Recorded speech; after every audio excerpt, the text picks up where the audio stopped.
Today we'll learn about verb, but before we start, let's think about our daily routine.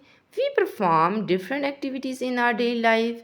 We get up, we brush our teeth, we take bath, we eat our breakfast, we go for school, we play, study, we meet our friend, and we do a lot of activities in our daily life. Look at this picture. Here different children are performing different actions or activities.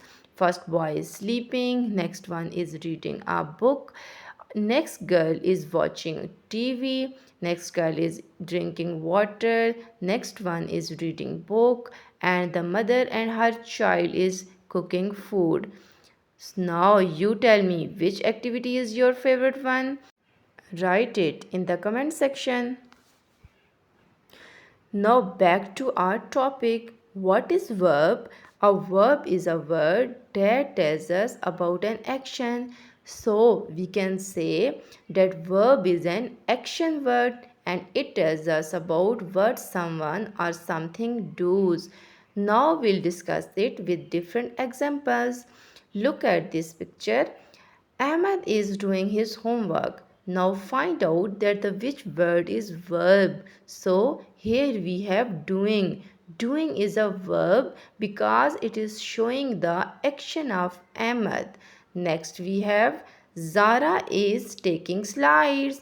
Here we have the verb taking because it is showing the action of Zara. So here taking is a verb.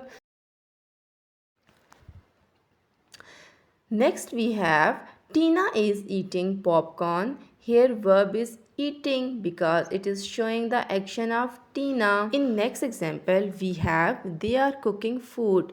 Now you will tell me which one is verb in the sentence and write it in the comment section. Next we have John is brushing his teeth. Here brushing is a verb because it is showing the action of John. Next we have some activities for you in which you will hunt the verb and write them. First of all, we have the boy is sitting on the bench near the river. Now find out which one is verb in the sentence. Yes, think about it. Yes, you are right. Here sitting is verb. Good. Next we have the children run in the park. Which one is verb? Tell me. Now you will write it in the comment section. That's all for today. If you like it, then share it with your friend. Thank you. Have a nice day.